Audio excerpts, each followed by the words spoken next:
Good afternoon, and welcome to the orientation video for the University of New Mexico General Surgery Residency Program. My name is Jasmeet Paul. I am an acute care surgeon, and I am the residency program director for general surgery here at UNM. I'm going to give you guys an overview of the program, and this will be followed by some remarks by our interim chair, Dr. John Merrick. But before we get started into the nitty-gritty of the details of the program, I do want to give you guys an introduction to the state of New Mexico. Many people across the country have not been to New Mexico or know really what the state is about. And I want to spend a few minutes explaining this wonderful place. Our state motto is a land of enchantment, and as soon as you come here, you realize why that is.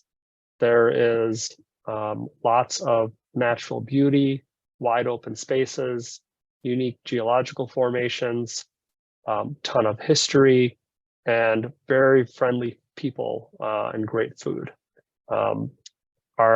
We jokingly call this New Mexico the land of entrapment, because once people come, very few of them are able to actually leave because it's such a great place to live. I encourage everybody to visit the state's tourism website. They really highlight all of the places and things to do within the state. There's a never-ending amount of activities to do, whether it's sightseeing or outdoor pursuits or adventure. And as soon as I think that I've seen what New Mexico has to offer, I'm pleasantly surprised by a new adventure that we can go on. I've lived in New Mexico now since 2016, and this is definitely one of the most beautiful places that I've been. This is a cartoon version of the map of the state of New Mexico, and I just wanted to give you a little orientation as to where we're located. We're in the southwest portion of the country, and we're bordered by Arizona, Colorado, and Texas. And the very northwest corner touches Utah, and we're one of the Four Corners states. New Mexico is a really big state. We are the 5th largest state in the country, 120,000 square miles. And to put that into context, you can fit the entire country of England, so the island of England, and the New England states into New Mexico and still have room to spare. Given our size, we're actually pretty sparsely populated. There's only about 2 million people that live in New Mexico, and most of the population is centered along the Rio Grande River and the I-25 freeway, living in Santa Fe, Albuquerque, and Las Cruces. The remainder of the population is scattered through the state, and most of it is rural or wide open spaces, and actually 33 out of our 36 counties are classified as frontier counties. Within New Mexico, we have 5 national forests, 20 national parks and monuments. We have 3 UNESCO World Heritage Sites, 6 out of 7 of Miriam's life zones. The only one that we don't have is rainforest. And there's a lot of history here in New Mexico. Santa Fe is the nation's oldest capital city, and the Taos Pueblo is the nation's oldest continuously inhabited community. The weather is great here. We'll talk more about that later on, but in Albuquerque, we have 310 days of sunshine, and you'll hear a lot of people talk about how sunny it is all the time. And we're one of the few states that has a state question, which is red or green, and I'll talk to you more about that a little bit later. Just like we have a unique geography here in New Mexico, we also have a unique patient population and residents of New Mexico. We are a proud majority minority population. There's no one minority group or one ethnic group that's the dominant in the state. About 40% of people self-identify as white, 40% self-identify as Hispanic, and there's actually a fair amount of overlap between those two categories. 10% of our residents of New Mexico are Native American or Indigenous, a little more than 2% Black, and 8% other. You'll also notice on this map that we have a fair amount of pueblos and reservations in New Mexico. We have 19 distinct pueblos, mostly in the northern part of the state, and 3 reservations. And we also have a portion of the Navajo Nation in the northwest corner of the state. This blue map up here shows the entire map of the Navajo Nation, spanning Arizona, Utah, and New Mexico. And then I want to talk to you about the University of New Mexico. So UNM is the flagship academic institution of the state of New Mexico. We're located in Albuquerque, and there's a very large undergraduate campus and graduate campus here, offering the wide spectrum of degrees of study. And there's a lot of research going on main campus as well. The northern part of the campus is where we're located in the health sciences campus. And on the health sciences campus, we have a school of pharmacy, a school of nursing, a school of public health, and a school of medicine. And this is also where the UNM hospital is located. We have a very specific mission here at the University of New Mexico Health Sciences Center.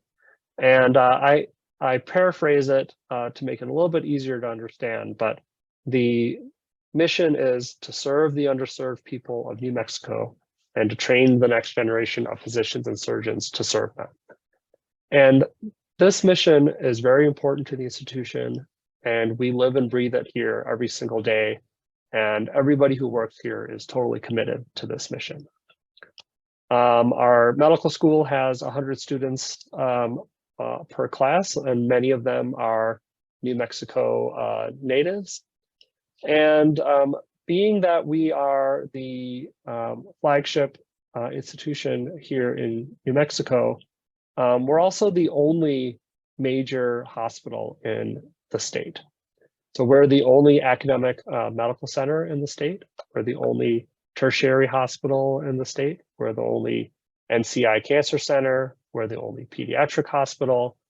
And we are the state's only level 1 American College of Surgeons verified trauma center. All the other hospitals are state verified as level 2 or level 3. We have a long history of trauma here at the University of New Mexico, and we are have been continuously verified for over 25 years. We're also growing quite a bit here at the University of New Mexico. If you were to come and visit, you'd see a large construction project being put up right next to the main hospital. We're building a brand new critical care tower. It's going to be 9 stories tall. Actually, this rendering that I'm showing here actually has 2 floors missing from the top. There should be 2 more of these brown floors. And this is actually the largest and most expensive project that the state of New Mexico has ever put together and built. Construction started about 18 months ago, and we're projected to move in October of 2024. We're going to have a brand new emergency department, 10 new operating rooms, interventional radiology suites, and 96 ICU beds in the critical care tower. Construction is ongoing. Here's a picture of the critical care tower being built off of one of our webcams from yesterday. This should be up and running, and we'll be moving in soon after you guys would start here at UNM. Okay, so while we're going through this video, I'm gonna have some little slides here so I can stop and talk a little bit more about New Mexican culture. And I think one of the most important ways to interact with New Mexican cultures, and the easiest entryway, is through the food. And the key thing to remember about New Mexican food is that it's New Mexican. It is not Mexican food. There's a lot of differences between the cuisine, but a lot of it centers around our culture of green and red chili. In the southern part of the state, we have the Hatch Valley, which we've termed the Napa Valley of green chili, and that's where most of it is grown and harvested. And then a portion of the green chilies are sun-dried to make red chili. And that is the kind of the backbone of New Mexican cuisine. There's a lot of unique dishes and items like pozole and sopillas, but my favorite thing to eat is green chili stew and green chili cheeseburgers. So every year there's competitions of who can make the best green chili cheeseburger in the state. And I make it a point to go and eat at the winner every year. So let's talk about some highlights of the program. So the #1 highlight are our residents. I truly believe that we have the best residents in the country that come here to UNM. It's a special type of person who comes to New Mexico with a fully believing in their service mission and committed to becoming the best resident and best doctor that they can be. And our residents exemplify that on a daily basis. We have a lot of cases here, over 1,100 major cases by the time you're done with the program. Our residents go into fellowships or directly into practice, and I'll talk about that a little bit more. We have a very diverse patient population, both from a ethnic standpoint, but also socioeconomic, urban versus rural, levels of education, levels of medical literacy, extremely diverse patient population.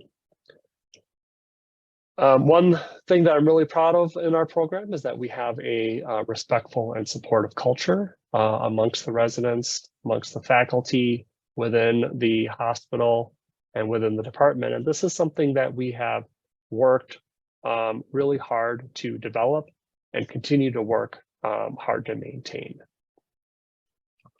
We also offer a residents as educators course in the beginning of the year to help our residents develop as teachers and educators for their junior residents and for medical students. We have also newly developed a leadership training course, which is longitudinally structured throughout the entire residency program. We have a structured mentorship program, which is also new. And some other highlights, we have a mock oral boards program. We have a wellness curriculum, which I'll talk about at length, and 2 optional years of research. And you'll also notice that I have autonomy listed on here, and I'll talk more about that as we move forward through this presentation. I just want to give an introduction to the program leadership, and you will meet a lot of these people during the interview process. I have 3 phenomenal associate program directors who I could not actually do anything in this program without. 2 of them are former residents. So the first one is Annie Moore. She is also a trauma surgeon, a former UNM graduate, and she is in charge of running the schedule and is my right hand in running this residency program. Dr. Alyssa Greenbaum is a surgical oncologist who's also a former graduate of this program. And she is in charge of our wellness program and curriculum. And then finally, we have Dr. Rachel Danchek, who is a vascular surgeon at our VA hospital, and she is the lead of the services out there and also chairs our clinical competency committee. We have newly created positions this year of assistant program directors, recognizing those faculty who are taking the lead in critical areas. Dr. Bela Makbul is in charge of our Friday resident seminar and is also our lead faculty for our mentorship program. Dr. Ben Ferguson is a HPB surgeon who runs our mock oral boards program. Dr. Lauren McLean is a minimally invasive robotic surgeon who is our director of simulation. And then Dr. Laura McKean-Bast is a colorectal surgeon who helps advise and shepherd our preliminary interns through the process. Finally, we have Dr. John Merrick, who's our interim chair for the Department of Surgery, and he's a vascular surgeon. John Russell is our former chair, and he now serves as our vice chair of education. Bernie Pierce, you guys will meet during the interviews. She is our program coordinator. And then Dr. Renee Pepin is our manager of surgical education and an associate vice chair of education. This is a picture of the Sandia Mountains, which make up the eastern border of the city of Albuquerque. Sandia Mountains are unique in where there's not a peak of this mountain. There's a crest, and the crest is about 28 miles long. There's a trail that traverses that entire crest, and that's a favorite place for people to go hiking and running. The base of the Sandia Mountains is at about 6,000 feet, and the crest is at 10,300. If you didn't know this already, Albuquerque is at elevation. We're in a high desert climate. Most of the city is at about 5,000 feet, but there are portions of the city that are above a mile in elevation.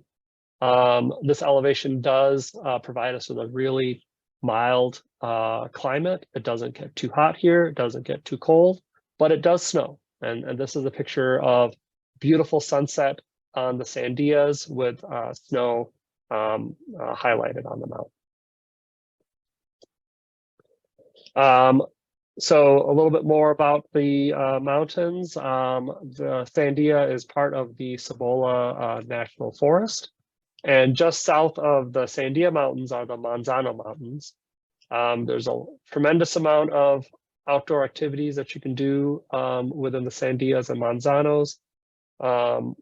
There's over 200 hiking trails. There's bouldering, climbing. There's mountain bike trails on the backside of the mountain. And one really great attraction is the Sandia Peak Tramway, which goes from the base of the mountain all the way up to the top, where there's a really great restaurant that you can stop and eat at. And when this tramway was built, it was actually the longest tramway in the world.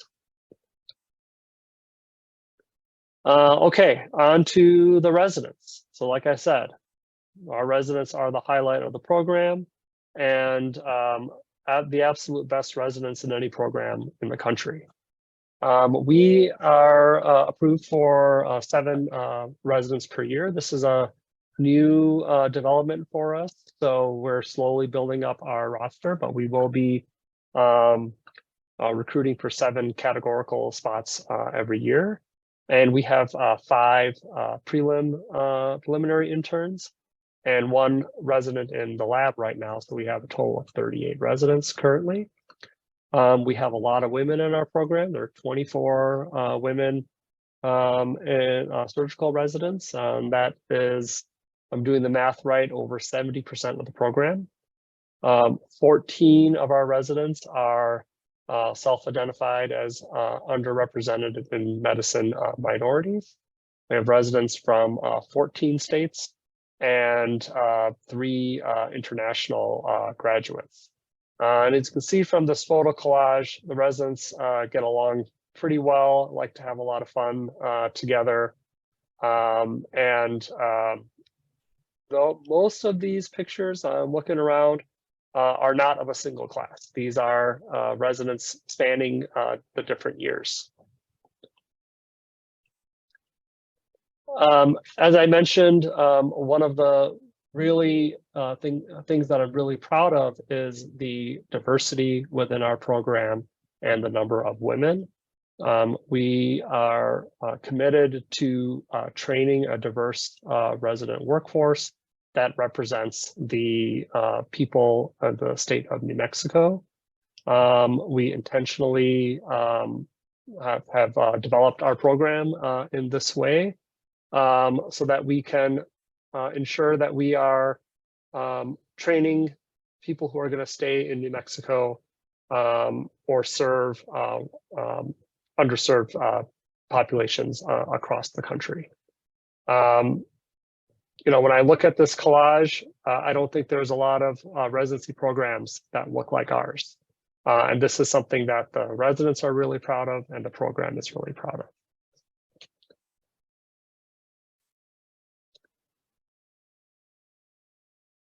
Our residents support each other and are here to make sure that everybody is successful. And when you talk to the residents, the one word that they use to describe themselves is as a family.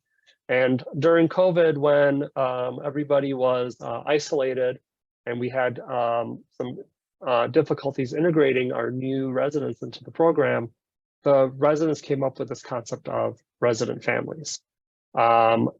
These are 5 or 6 groups which span the resident years. So each family has members from different classes. And it's a, you know, the fancy way to describe it is a vertically structured peer-to-peer mentoring program, but it's essentially a peer-to-peer support network, both in and out of the hospital, making sure that the residents are well supported and nobody's being left behind. One thing that some people don't know about New Mexico is that we have lots and lots of skiing. The southern part of the Rocky Mountains is in the northern part of the state. And there are lots of ski areas and ski valleys in the northern part of the state. And there are actually some in the southeast as well. The most famous of our ski areas is the Taos Ski Valley, which has some of the steepest mountain slopes and runs in the country. And this is a place that hardcore skiers come in and seek out to come skiing in Taos. There's a great ski area in Santa Fe at the Santa Fe Mountain, in Angel Fire, and Sipapu, all around the Taos region. And there's also skiing on the Sandia Mountains. On the other side of the mountain, there's a ski area which is open every other year or so. So if you're interested in learning more about the skiing and snowboarding here in New Mexico, I recommend going to skinewmexico.com. It has all the information about all the different ski areas here. Okay, back to the reason that you're applying for this program is to learn how to operate and how to be a surgeon. So I guarantee you at the end of this residency program, you will learn how to operate and become an excellent surgeon. There are lots of cases here. Our residents graduate with over 1,100 major cases. And I think one of the differences between our program and others is that you're actually doing the vast majority of these major cases. And our residents become extremely comfortable in doing complex operations. We have a culture of residents operating with other residents on almost every single rotation. And a large portion of the 4th and 5th year you spend operating with your junior residents. And that is the main way that if you know how to do an operation and really understand it, is if you can take your junior resident through that operation. Attendings are always there to help you when you get into trouble, but this is a real highlight of the program. Our chief residents graduate with over 70 teaching assist cases, and a lot of those come from our emergency general surgery service, where the 5 and the 3 do the vast majority of the cases together. As I mentioned, we're the only trauma center in the state, and we get all the trauma patients from a very large catchment area. And one of the highlights of our program is the trauma experience. There's a lot of operative trauma. We do all the vascular cases. We do all the thoracic cases, all the abdominal and the neck explorations. So our residents get an extremely robust trauma experience, over 75 operative trauma cases. We do not have a vascular fellowship here. So the chief residents do all the vascular cases, both open and endovascular. So you end up with about 100 vascular cases, about 40 thoracic cases, and then 15 liver and 10 pancreas cases.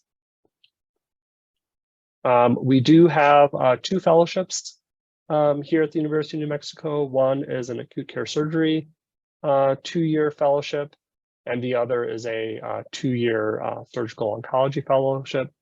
There are 2 acute care surgery fellows per year and 1 surgical oncology fellow.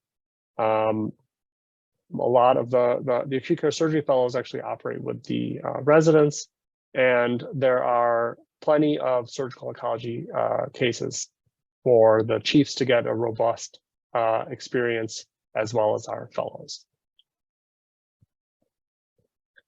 As I mentioned, you get specific OR teaching and feedback. We'll teach you how to teach a junior resident.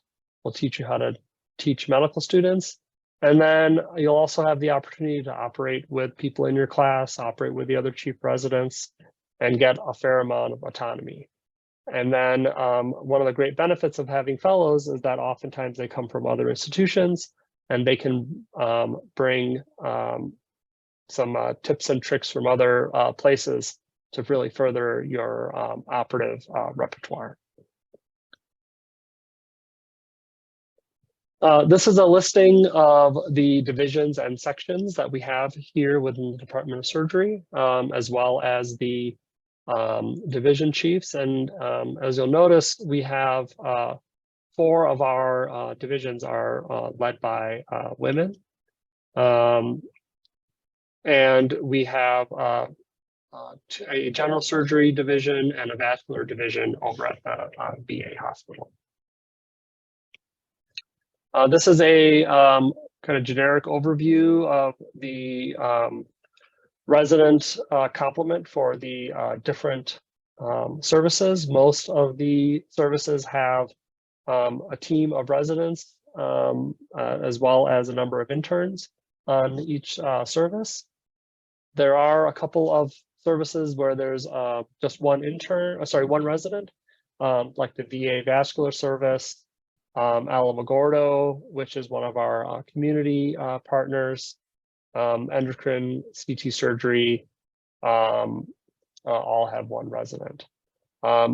Most of the rotations are on campus or at the VA hospital, but we do have our residents go out to our community partners.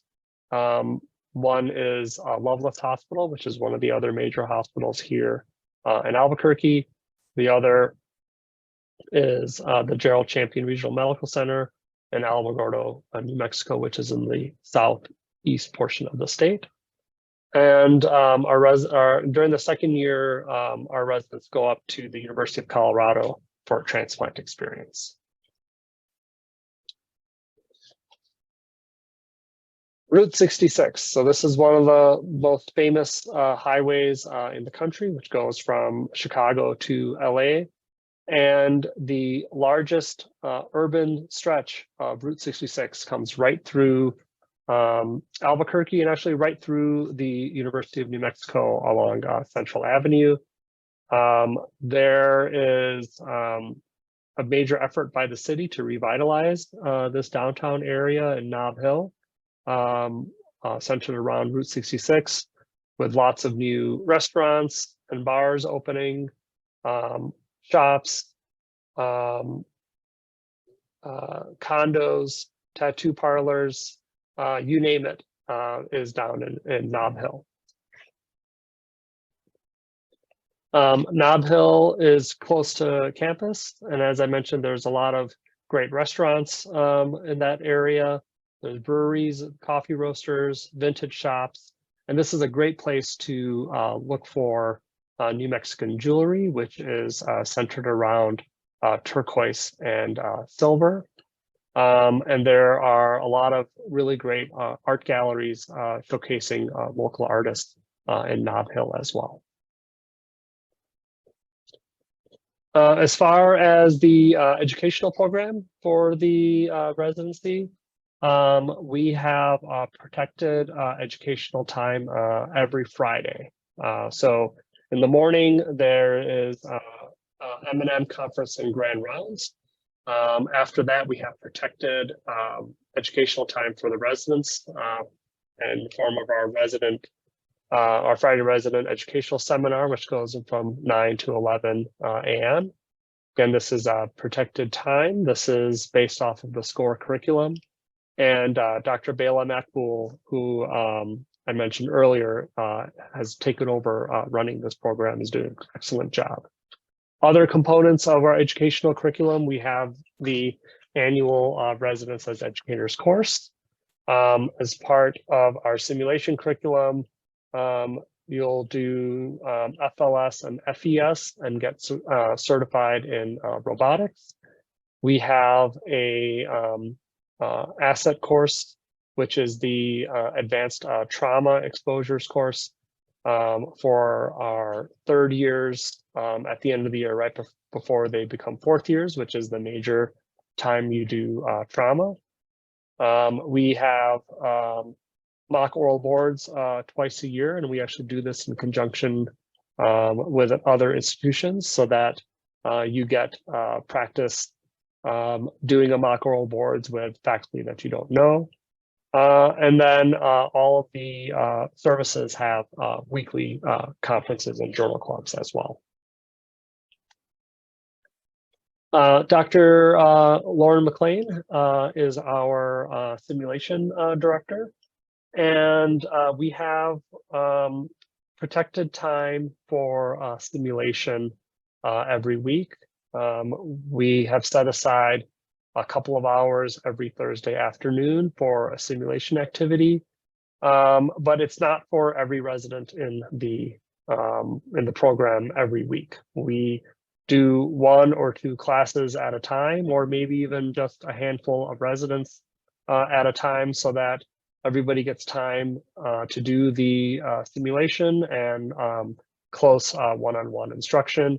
And we use high and low fidelity simulation to get you guys ready to take care of patients.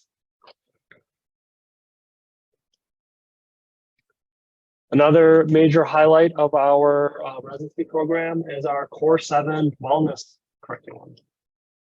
So this is a in-house wellness program, and this was actually developed by 2 of our residents about 5 years ago. This was developed by Dr. Greenbaum when she was a resident here, as well as one of our former residents, Rebecca Williams-Karneski,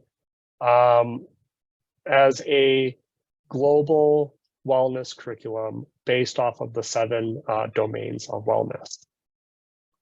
We have fully integrated the wellness curriculum into our Friday curriculum, and it is not just doing yoga.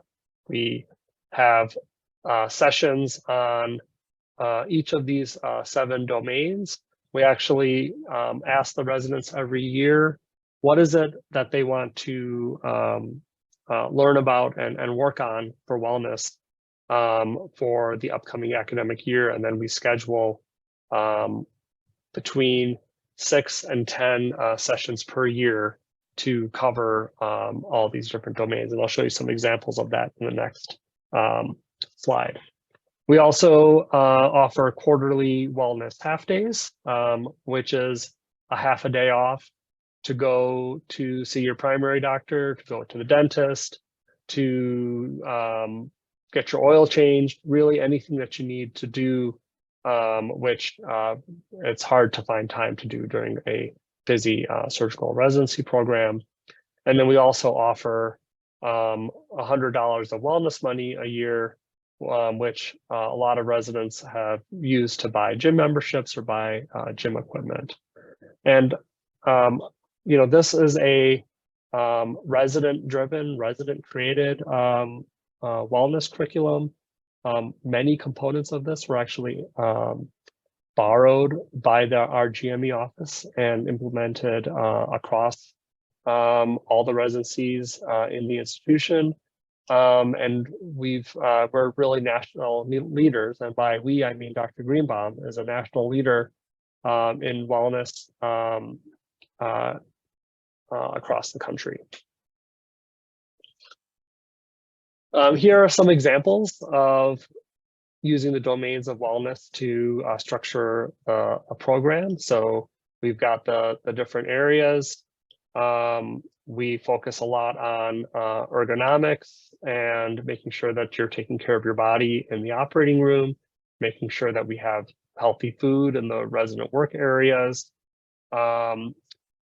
work on communication skills, stress reduction, anger management training for certain folks, a yearly resident retreat, which is off campus so that the residents can spend some non-clinical time together.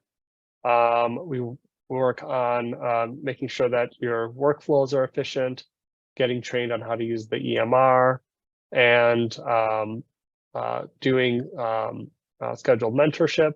And then we also have financial training, how to plan for retirement, what are the different types of disability insurance options, how to find a job, how to negotiate for negotiate your contract. These are all things that are components of our wellness curriculum.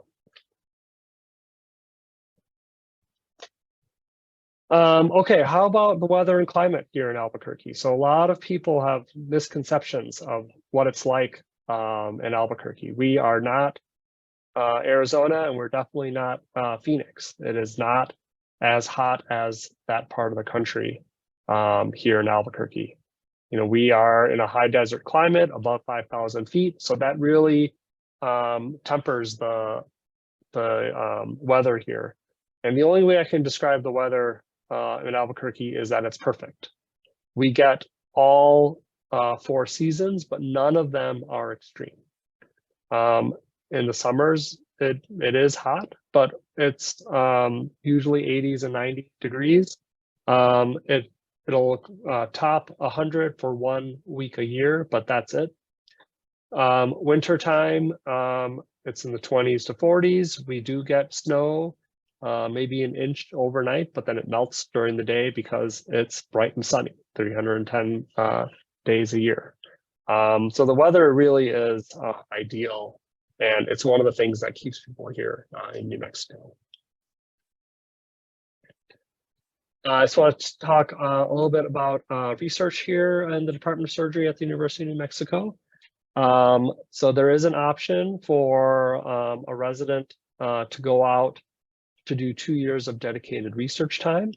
We have restricted that to 1 resident per year, and you go out after the PGY3 year, do 2 years of research, and then come back for your 4th year. And we have 1 resident right now, Robin Wright, who is in her research time, she is actually doing her research at MD Anderson in Houston, doing surgical oncology.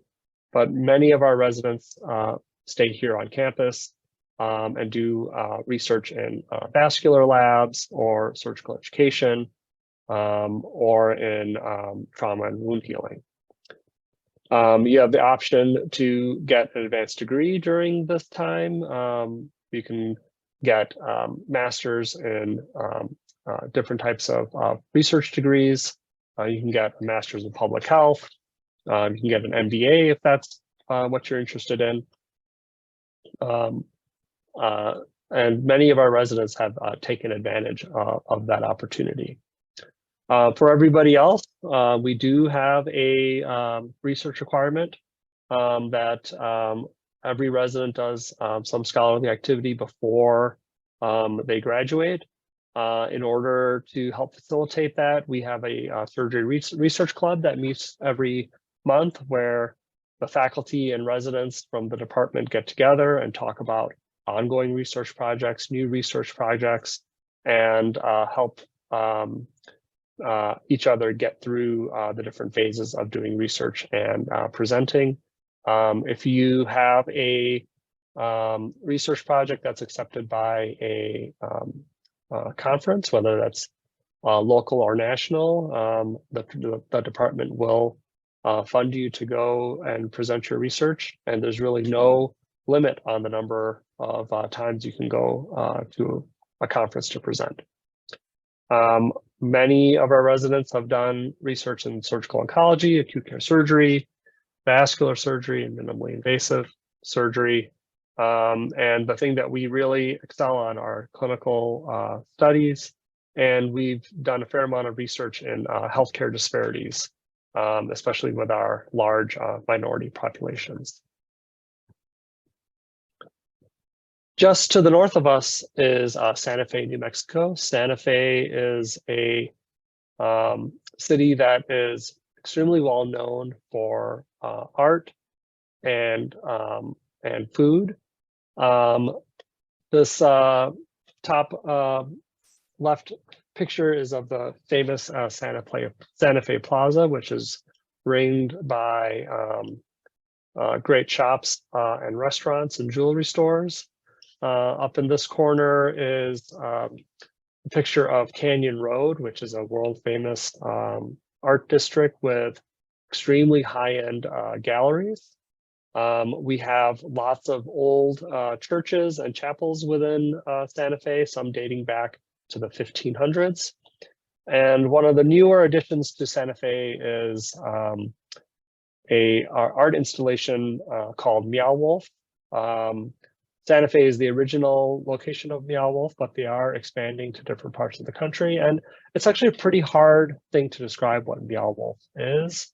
The way I describe it to people is it's a combination of a art gallery, Alice in Wonderland, Disney World, and the TV show Lost. And those things all seem incongruent, but once you're there, it makes a lot of sense. There's great food in Santa Fe. There are numerous James Beard award-winning restaurants and restaurants that have Michelin stars. The world famous Santa Fe Opera is just outside of Santa Fe, nestled in the mountains. And the opera season is during the summer, and then in the fall, national acts come for concerts in this beautiful venue. Lots and lots of spas in Santa Fe, and even up on the Santa Fe Mountain. Lots of great concert venues. There's actually a concert venue inside Meow Wolf. That's my favorite place to see a concert. There is a really wonderful Georgia O'Keeffe Museum just off the Santa Fe Plaza, with a great collection of works throughout her different artistic phases. Okay, so once you're done with the residency program, where do you go? Well, our graduates end up all over the country. Many stay in New Mexico, but others end up in the Southwest, in rural Montana, on the East Coast, really any place here. And I'll talk a little bit more about the specifics of that on this slide here. So a lot of our residents go directly into community practice. They are well-trained and very confident in their skills, and about a third of our graduating residents each year go directly into practice. Many of them stay in Albuquerque or in New Mexico, but within the last 5 years, we've had residents go into practice in Madison, Wisconsin, and Great Falls and Helena, Montana. Other of our graduates have gone into fellowships. Our two most common fellowships that our residents go into is trauma and critical care, acute care surgery, vascular surgery, and we've had several recent graduates who have gone on to minimally invasive surgery. We've also had residents match into surgical oncology, endocrine surgery, cardiothoracic, palliative care, and plastic surgery. So it really runs the gamut of post-residency destinations. These 5 surgeons are our current chief class, and we have I'm really proud of all 5 of them. I just want to go through what each one of them is doing at the end of the year. So first up is Arshia Arshad. He will be going to the Medical College of Wisconsin to do minimally invasive surgery. Jordan Eckert, who's one of our administrative chief residents, is currently looking at different community practices in Oklahoma, and hopefully she'll settle in on a final decision in the next month or so. Ghassan Jawad is staying here at UNM to do our surgical critical care fellowship. Robin Osofsky is going to the Oregon Health Sciences University to do vascular surgery. And Amos Zimmerman, who is our other administrative chief resident, is doing vascular surgery at the University of Virginia.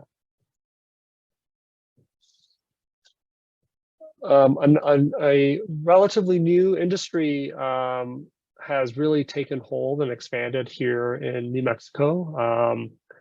There are many television shows and movies that are either based in Albuquerque or New Mexico or are filmed here. Everybody knows about Breaking Bad and Better Call Saul, but lots of other shows and movies are filmed here.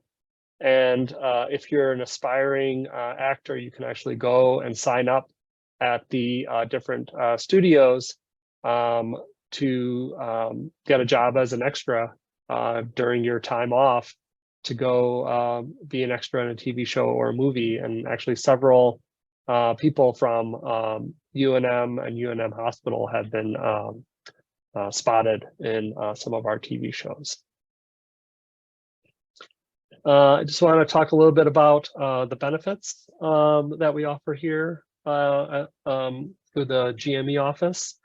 We're one of the few GME programs that has a house staff union, and the union negotiates every year with the GME office to set the salaries, and I think almost every year there's a raise, and to set up all the different benefits that the residents receive.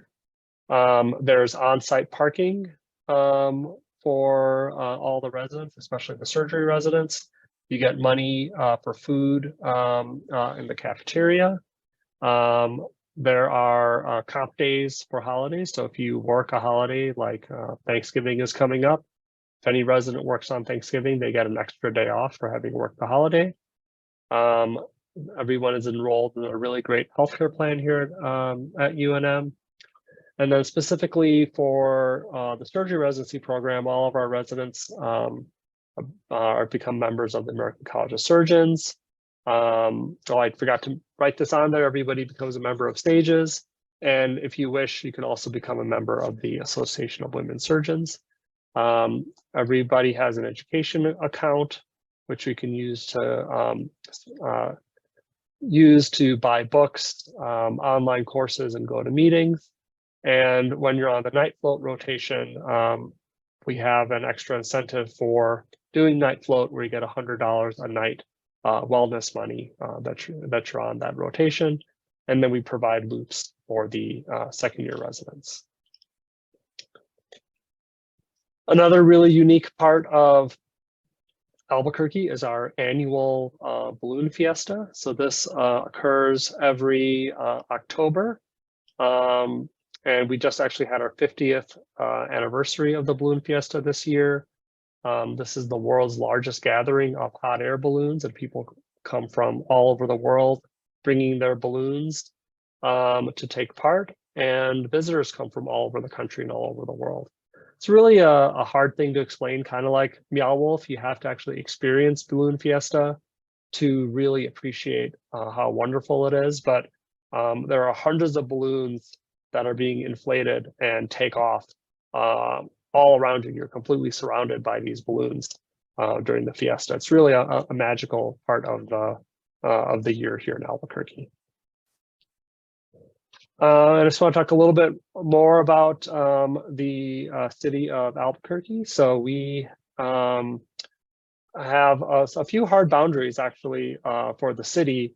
To the east, we have a hard boundary of the Sandia Mountains. So can't really grow that direction. To the north of us is the Sandia Pueblo.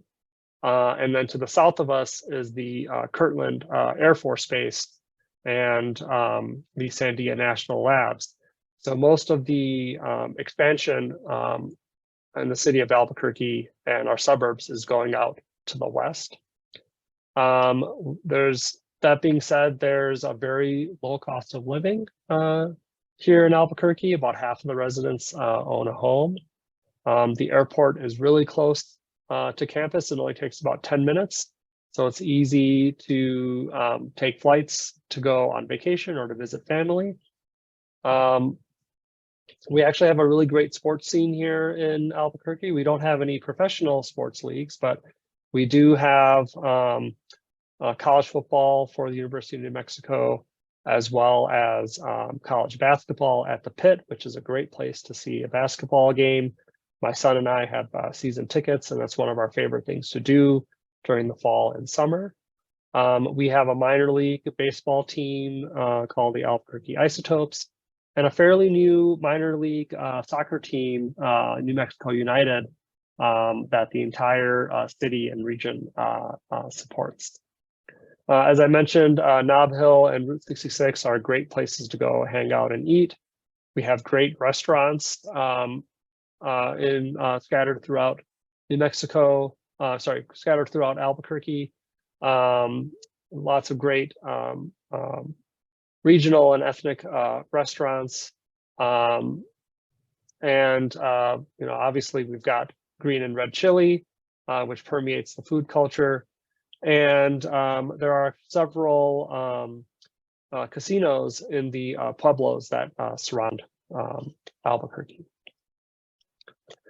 So that will conclude this overview. I hope that it was brief enough to keep your attention, but it also provided with a good overview of our program.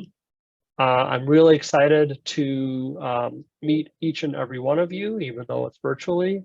You're a great group of applicants, and I'm looking forward to spending some time with you guys over the next several weeks. With that, I will hand it over to our chair, Dr. Merrick.